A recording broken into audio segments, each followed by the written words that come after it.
फिर से स्वागत है आपका स्मार्ट क्लास के यूट्यूब चैनल पर। आज हम लोग बहुत अच्छा टॉपिक पढ़ने वाले हैं जिसको नरेशन कहा जाता है। ये इंग्लिश का बहुत इंपॉर्टेंट चैप्टर होता है जो ग्रामर के पार्ट्स में आता है। नरेशन को हम लोग डायरेक्ट इनडायरेक्ट भी बोल सकते हैं कि किस तरह क्वेश्चन को बनाया जाता है। देखिए, सबसे पहले हम लोग जानते हैं नरेशन होता क्या है या डायरेक्ट इनडायरेक्ट होता क्या है। नरेशन ही डायरेक्ट इनडायरेक्ट होता है, डायरेक्ट और इनडायरेक्ट। ठीक है, मान लीजिए ये एक ऐसा बोल सकते हैं कि एक ऐसा ग्रामेटिकल वर्क है या ग्रामेटिकल ऐसा बोल सकते हैं ग्रामेटिकल चैप्टर है जिसमें क्या होता है कि यहाँ पर ज्यादातर ना गुपचुप बातें होती है। मतलब क्या कि ये थोड़ा हो गया सगुनी मामा वाला काम। नारद मुनि नहीं होता है ना, नारद मुनि इसका बात को उसको बोलना, उसका बात को उसको बोलना, तो बस यही चैप्टर पे ये बना हुआ है, यही चैप्टर पे बेसिस से ही। नरेशन को आप चुगलखोर भी बोल सकते हैं, चुगली करना इसमें ज्यादा शामिल होता है। जैसे मान लीजिए राहुल ने गीता से कहा, राहुल ने गीता से कहा। देखिए, आज हम लोग पहले समझेंगे कि नरेशन होता क्या है, उसके बाद हम लोग इसके ऊपर जाएंगे। तो मान लीजिए राहुल ने गीता से कहा कि मैं एक अच्छा लड़का हूं। राहुल ने गीता से कहा मैं एक अच्छा लड़का हूं। अब इस बात को, राहुल की बात को गीता किससे कहेगी? भीम से कहेगी कि राहुल कह रहा था कि वह एक अच्छा लड़का है। राहुल कह रहा था कि वह एक अच्छा लड़का है। तो देखिए, जब दो पर्सन के बीच में, जब दो पर्सन्स के बीच में डायरेक्ट बात होता है, डायरेक्ट बात होता है, और जब तीन पर्सन का, मान लीजिए ये दो पर्सन जो है इसके बारे में बात कर रहे हैं, ये तीसरा पर्सन जो बोला, मान लीजिए ये पहला पर्सन था, ये दूसरा पर्सन था, ये दोनों के बीच बात हुआ। इन दोनों के बातों को, इन दोनों के बातों को, इन दोनों के बातों को एक दूसरे से रिलेट किया। राहुल ने कहा गीता से मैं एक अच्छा लड़का हूं। अब गीता इस बात को भीम को बता रही है कि राहुल कह रहा था कि वह एक अच्छा लड़का है। इसी को नरेशन कहते हैं। इसी को क्या कहते हैं? नरेशन कहते हैं। देखिए, सिंपल सा बात है, यहां पर बातों को बस बदल के बोला जा रहा है। पहला डायरेक्ट बात हुआ एक दूसरे से, और दूसरा में क्या होता है, दूसरा में वही बात, जो बात राहुल ने कहा था उसी को घुमा फिरा के दूसरा को बोला गया कि राहुल ने कहा कि वह एक अच्छा लड़का है, और यहाँ क्या बोला गया? राहुल कहता है गीता से कि मैं एक अच्छा लड़का हूं। मान लीजिए हम और एक सेंटेंस लेते हैं, हम बोलेंगे कि आप एक अच्छे स्टूडेंट हैं, आप एक अच्छे स्टूडेंट हैं।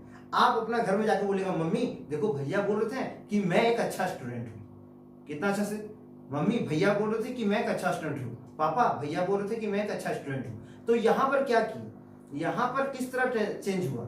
यहाँ पर चेंज कैसे हुआ? यहाँ पर अपनी बातों को किसी दूसरे के द्वारा बता करके क्या किया आपने? एक इनडायरेक्ट रूप से वर्क करवाया। अपनी बातों को, मान लीजिए हमने जो आपको कहा उस बातों को आपने क्या किया? आपने अपने नजरिए से या अपने तौर तरीकों से किसी और को सुनाया। इसी को क्या कहते हैं? इसी को कहते हैं हम लोग नरेशन या डायरेक्ट इनडायरेक्ट। अब देखिए, डायरेक्ट इनडायरेक्ट सिंपल सा बात है कि डायरेक्ट कैसे हुआ? डायरेक्ट जब ये दोनों बात करेंगे तो ये डायरेक्ट हो गया। इनडायरेक्ट इसकी बातों को जब ये दोनों इनडायरेक्ट रूप से, जब ये इसने इसको कहा, इसने इसको कहा इनडायरेक्ट रूप से, क्या राहुल और इसके बीच कोई क्रॉस कुछ बात हुआ क्या? राहुल और भीम के बीच कोई बात तो नहीं हुआ। तो इनके बीच बात नहीं हुआ है, बात किनके बीच हुआ? इनके बीच हुआ। और ये बात किसके बारे में हुआ? तो राहुल के बारे में हुआ। तो अच्छा समझ गए होंगे नरेशन क्या होता है? जब किसी के बातों को आप घुमा फिरा के किसी दूसरे को बोलते हैं। ठीक है, ये हो जाता है डायरेक्ट और इनडायरेक्ट। अब देखिए, डायरेक्ट इनडायरेक्ट में कुछ बहुत इंपॉर्टेंट सेंटेंस को हम लोग लेंगे, कुछ ऐसा उदाहरण लेंगे जो आपको ज्यादा अच्छा समझ में आए। उससे पहले हम लोग ये भी जानेंगे कि किस तरह से वाक्य को बनाना है। तो हम लोग देखते हैं किस तरह से वाक्य को बनाना है। ठीक है, जैसे तो देखिए, पहला सेंटेंस है कि हम लोग लेते हैं उदाहरण के लिए। जैसे सेंटेंस है, Mohan said to me I am a good boy. Mohan कहता है कि मैं एक अच्छा लड़का हूं। किससे कहता है? मुझसे कहता है। अब इस वाक्य को हम लोग अच्छा जानेंगे कि यहाँ पर हुआ क्या है। सबसे पहले हम लोग डायरेक्ट और इनडायरेक्ट को समझने के लिए उसके कुछ वर्ड्स का उदाहरण लेंगे, उसके आधार पर उसको क्या करेंगे हम लोग फॉलो अप करके बनाएंगे। जैसे मोहन सेड टू मी और I am a good boy, यहाँ दो तरह का सेंटेंस है, यहाँ दो तरह के सेंटेंस है, दोनों अलग अलग है। अगर इन दोनों को अलग कर दिया जाए तो दोनों अलग हो जाएगा। पहला क्या है? Mohan said to me, Mohan ने मुझसे कहा। दूसरा क्या है, I am a good boy. तो आप गौर करते होंगे कि यहाँ इन्वर्टेड कोमा के अंदर क्या है, I am a good boy है, और यहाँ पर क्या बोल रहा है, मोहन सेड टू मी, इसको घर से बाहर कर दिया गया, इन्वर्टेड कोमा बोला नहीं घुसने देंगे तुमको अंदर। तो इस तरह के वाक्यों को हम लोग कैसे बनाते हैं वो देखते हैं। सबसे पहले तो आप जान लीजिए कि जो बाहर रहता है ना, ये जो बाहर है इसको बोला जाता है रिपोर्टिंग वर्ब। क्या बोलते हैं, रिपोर्टिंग वर्ब बोलते हैं, रिपोर्टिंग वर्ब। उसके बाद जो इन्वर्टेड कोमा के अंदर होता है, जो इन्वर्टेड कोमा के अंदर होता है उसको क्या बोला जाता है, उसको बोला जाता है रिपोर्टेड स्पीच।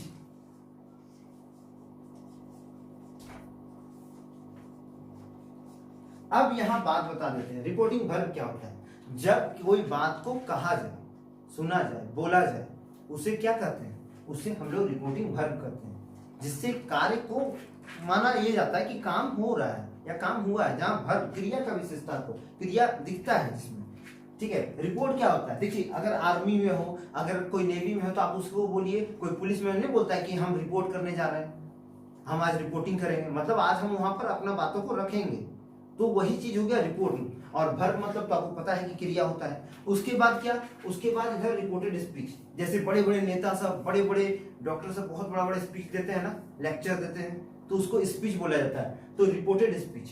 तो देखिए इससे हम लोग क्या जाने, यहाँ दो तरह के वाक्य होते हैं, एक होता है मोहन सेड टू मी, जिसको रिपोर्टिंग वर्ब, ये कहाँ होता है, ये इन्वर्टेड कोमा के बाहर होता है, और जो इन्वर्टेड कोमा के अंदर होता है उसको क्या बोलते हैं हम लोग, रिपोर्टेड स्पीच बोलते हैं। क्या बोलते हैं, रिपोर्टेड स्पीच बोलते हैं। अब इन दोनों को हम लोग कैसे सॉल्व करेंगे वो जानते हैं। सबसे पहले देखिए, और एक सेंटेंस को हम लेते हैं और इसको बनाते हैं। पहले और एक सेंटेंस लेते हैं, सिर्फ यही, कुछ बदलाव नहीं, सिर्फ ये मी हटा देंगे और टू हटा देंगे। जैसे Mohan said I am a good boy. अब देखिए दोनों सेंटेंस में क्या अंतर है, यहां मोहन सेड टू मी है और यहां क्या है, Mohan said I am a good boy. दोनों का अर्थ एकदम एक है, I am a good boy, I am a good boy, लेकिन यहां वो मुझसे कर रहा है, स्पेशली मुझसे, और यहां वो कहा है बस, वहां यहां पर वो क्या किया है, सिर्फ कहा है। अब कैसे इसको बनाना है, सबसे पहले आप इस सेंटेंस में गौर करिएगा कि क्या क्या कहां कैसे यूज करना है। जैसे हम इस सेंटेंस को सिंपली रूप से कन्वर्ट करते हैं, उसके बाद आपको बताते हैं। यहां हम करते हैं मोहन टोल्ड मी, इन्वर्टेड कोमा, देखिए जब इन्वर्टेड कोमा हटता है ना तो वहां पर हम लोग दैट का यूज करते हैं। किसका यूज करते हैं, दैट का। किसका यूज करते हैं, दैट का। ये जो इन्वर्टेड कोमा जब हटेगा तो वहां किसका यूज करेंगे, दैट का, दैट। अब आता है मैन जगह, यहां पर यह देखना है कि I am a good boy किसके लिए यूज हुआ है। क्वेश्चन समझिए, जब भी आप नरेशन बनाए ना तो अगर हो सके आप अपनी मातृभाषा हिंदी में ही कन्वर्ट करके उसको बना, आपको ज्यादा अच्छा आएगा। तो इस जैसे हम लोग लिखते हैं, Mohan said to me, Mohan ने मुझसे कहा, I am a good boy, मैं एक अच्छा लड़का हूं।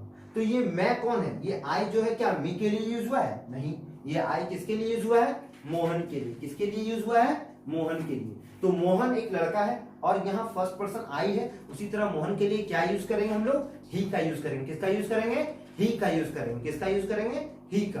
तो यहां क्या हो जाएगा, ही।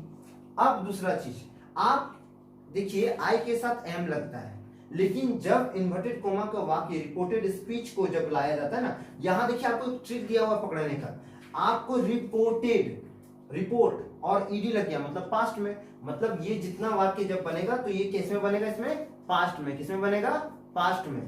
तो ही के साथ क्या लगेगा, इज लगता है, ही के साथ इज लगता है ना। लेकिन हम लोग को ये देखना कि पास्ट में क्या होता है, इज का वाज होता है। क्या होता है, वाज। तो यहां क्या हो जाएगा, he was a good boy. कोई दिक्कत, देखिए अगला क्वेश्चन, अगला बोल रहा Mohan said I am a good boy. तो इसका होगा मोहन सेड, इन्वर्टेड कोमा हटाएंगे, that he was a good boy. अब बहुत बच्चा को ये कंफ्यूजन होने वाला है। क्या कंफ्यूजन होने वाला है, देखिए सोचिए क्या कंफ्यूजन होगा। सोच लीजिए क्या कंफ्यूजन होगा इन दोनों वाक्यों में। कोई है ऐसा जगह जहां कंफ्यूजन हो रहा है? चलिए बताते हैं, अगर होशियार हो तो आप पकड़ लेंगे। कंफ्यूजन ये है कि भैया यहां भी सेड था और यहां भी सेड था, लेकिन आप यहां टोल्ड कर दिए और आप यहां फिर यहां सेड कर दिए। क्या हुआ? देखिए, जब याद रखिए इन्वर्टेड कोमा के बाहर का जो रिपोर्टिंग वर्ब होता है ना, अगर उसके साथ ऑब्जेक्ट हो तब वहां सेड टू की जगह क्या यूज करेंगे? टोल्ड का यूज करेंगे। क्या यूज करेंगे? टोल्ड का। और जब सिर्फ सेड रहे, कोई भी ऑब्जेक्टिव नहीं रहे, रिपोर्टिंग वर्ब में कोई भी ऑब्जेक्टिव नहीं रहे, तो वहां सिंपली वही होगा, सेड का सेड ही होगा। ठीक है, सेड का सेड ही होगा, नो चेंज करना है आपको, उसके साथ कोई बदलाव नहीं करना है। लेकिन इन्वर्टेड कोमा के अंदर जो रहेगा उसको क्या करना है? आपको पास्ट में चेंज कर देना है। किसमें चेंज करना है? पास्ट में चेंज करना है। एम है तो वाज हो जाएगा, आर रहता तो वेयर हो जाता। तो इस तरह करके बाकी सब वाक्य को जैसा तैसा रखना है। याद रखिएगा कि ये उसके आधार पे बदलेगा जिसके ऊपर कार्य को डिपेंड किया गया है, जिसके ऊपर काम को छोड़ा गया है या जिसने ये बात कहा है, उसके आधार पे ये चीज को बदला जाता है। आय जो है वो कभी भी किसी के लिए बदल जाएगा। अगर ये बोल देता है ऐसा, Mohan said to me you are a good boy, अगर यू आर आ जाता तो यहाँ यू आर ए किसके लिए होता? मेरे लिए होता ना। तो हमको यहाँ क्या लगाना पड़ता? I that Mohan said to, तो यहाँ क्या होता? अगर ऐसे लिखते हैं Mohan said to me you are a good boy, तो हमको क्या बोलना पड़ता? Mohan told me that I am a या I was a good boy, यही होता ना, क्योंकि वो मेरे लिए यूज हो रहा था। तो वाक्य का आपको अच्छा से अर्थ पता होना चाहिए, तभी जाकर के सेंटेंस को आप क्या कर सकते हैं? बना सकते हैं, उस सेंटेंस के साथ डील कर सकते हैं। तो देखिए सेम इसमें आया, Mohan said I am a good boy, inverted comma था, हटाए, Mohan said that he was a good boy. अब देखिए इसका कुछ और फॉर्मेट जानते हैं, उससे पहले कुछ छोटा सा रूल्स होता है, उसको हम लोग फॉलो करेंगे। जैसे रूल्स है, मान लीजिए, तो देखिए अब हम लोग जाते हैं कुछ रूल्स के तरफ। अगर आपको ये सभी ये तीन गो बंदा जो दिख रहा है ना, say to, says to, said to, इसको कैसे बदलना है जब आप डायरेक्ट और इनडायरेक्ट को बनाएंगे तब उसको देखिए। अगर कभी सेंटेंस में जैसे यहां पर दिया से टू रहे तो उसको टेल में बदलना है, सेज टू रहे तो उसको टेल्स में बदलना है, और सेड टू रहे तो उसको टोल्ड में बदलना है।